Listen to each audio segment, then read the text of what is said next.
Good morning sir. Good morning. Inspector बोल रहा हूँ सर। हाँ हाँ बोलिए। सर अन्ना नगर में 2 खून हो गए हैं सर।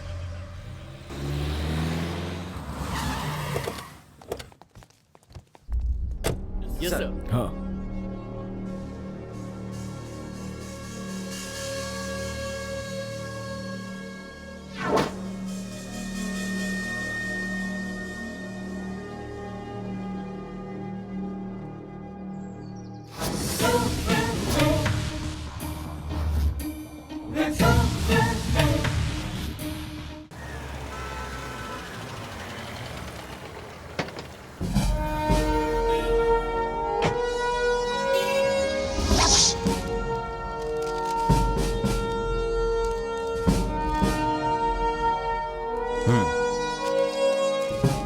आप जैसा सोच रहे हैं वैसा मेरा और मेरी बीवी के बीच में कोई झगड़ा नहीं था। मैंने उसे कभी मारा भी नहीं। बस एक ही प्रॉब्लम थी, मैं 6 महीने में एक बार घर आता था, लेकिन पूरी रात हम दोनों ढेर सारी बात करते और फिर सोते थे sir. Excuse me sir, go ahead. आपसे एक पर्सनल क्वेश्चन है। पूछिए सर। आपको अपनी पत्नी की चाल चलन पर कोई शक? नहीं सर। वो रोजाना किससे मिलती थी, ये डिटेल्स आपको पता है? वो जिम, स्विमिंग, पार्लर, वॉकिंग पे जाती थी और उसकी सिर्फ एक ही फ्रेंड थी। दोनों बहुत अच्छे दोस्त थे, लेकिन अब होनी को कौन टाल सकता है। बहुत बुरा हुआ। मेरी बेटी से मिलने वो हफ्ते में एक बार कुड़ाई करना लाती थी। मेरी बेटी +2 में है। मिस पद्मा भी वहां पर आती थी। मिस्टर उदय, आपकी पत्नी के पिछले महीने का sale bill, email ID, diary, ये सब हो तो दीजिए, केस में काम आएगा। Okay sir. पद्मा जी के पति क्यों नहीं आए? वो किसी काम के सिलसिले में जर्मनी गए हुए हैं, इसलिए नहीं आ पाए। 2 दिन में वो आ जाएंगे सर। आप कहाँ रहते हैं? न्याय नगर में सर। वो अक्सर घर आते हैं या नहीं आते? हफ्ते में वो एक बार आते हैं सर। और उनके बच्चे? उनकी एक ही बेटी है। अभी 6 महीने पहले उसकी शादी हुई थी। आपकी बहन की उम्र क्या होगी? 41 साल सर। पद्मा और जानकी कहीं भी जाना होता था तो हमेशा साथ जाती थी सर। यहाँ तक कि मेरे घर पर भी वो एक साथ ही आती थी सर। मिस्टर उदय, मिस्टर प्रसाद, 1 हफ्ते के अंदर हम खूनी का और खून करने का कारण पता लगा लेंगे। अभी आप जा सकते हैं, हिम्मत मत हारिए। चाहे 1 हफ्ता हो या 1 साल हो, जाने वाले वापस नहीं आते सर, इसलिए आगे से ख्याल रखिएगा सर।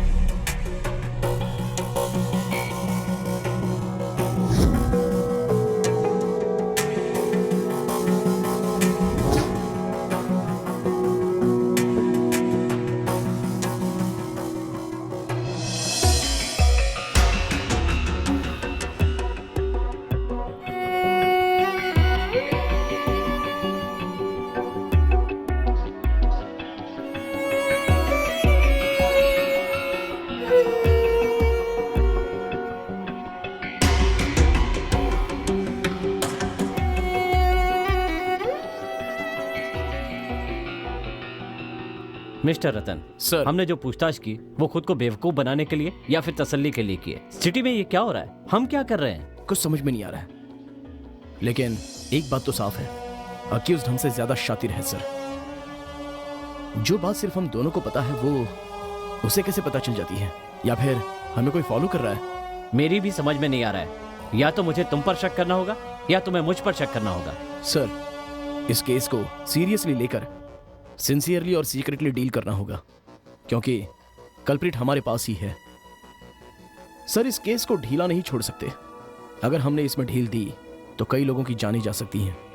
ओके, हर एरिया में पुलिस बूथ और पहरा लगवाइए, साथ ही एम्बुलेंस और उसमें पुलिस डॉग होने चाहिए। अगर हम सख्ती से काम करेंगे तो उन्हें आसानी से पकड़ लेंगे। जितनी जल्दी उन्हें पकड़ लें हमारे लिए अच्छा होगा। फौरन काम शुरू कीजिए। Thank you sir, I try my best. काम के चक्कर में भूल मत जाना कि कल घर में दावत है। Sure sir.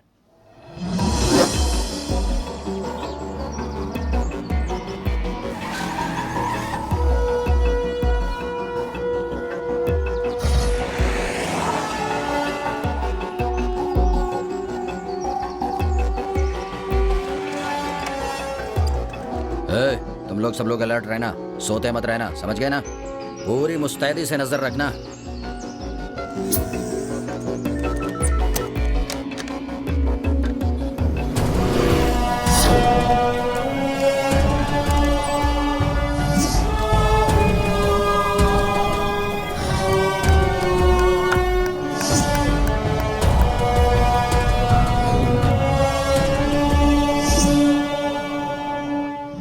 बताइए, इसमें संध्या कहाँ है?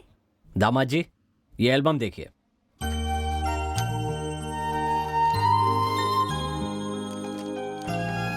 सर, इस फोटो में जो 2 बच्चियां हैं वो कौन है सर? उनमें से एक तुम्हारी बीवी है, जरा सोचकर बताओ, या फिर पूछ ही लो अपनी बीवी से। संध्या, तुम बताओ। मुझे नहीं पता, आप खुद ही पहचान लो। क्या हुआ, दोनों में अनबन हो गई क्या? तुम दोनों की नई नई शादी हुई है, लग ही नहीं रहा। सही कहा, ऐसा लग रहा है जैसे शादी को हुए 15 साल हो गए। इतना गैप? दूसरे में गैप के लिए गवर्नमेंट कहती है। क्या बात है संध्या, एनी प्रॉब्लम? चाचा जी, 3 दिन का लकी ट्रिप कोडाई कैनाल के लिए मिला है, चलते ही नहीं। कहते हैं डिपार्टमेंट में इनके बिना काम ही नहीं हो सकता है। कहा भी तो, देखो ना किससे कहा। अब तो कोडाई कैनाल तुम सपने में भी नहीं देख सकती। बस इतनी सी बात है। संध्या, रतन को सच में बहुत काम है और वो मैंने ही दिया है। रतन सर, 3 दिन की छुट्टी ले लो, आई विल टेक केयर। फिलहाल जो हालात हैं उसमें 3 दिन ज्यादा नहीं होंगे? आप खुद ही सोचिए। मुश्किल तो है पर मैं संभाल लूंगा। Okay sir. थैंक यू चाचा जी। वेलकम संध्या।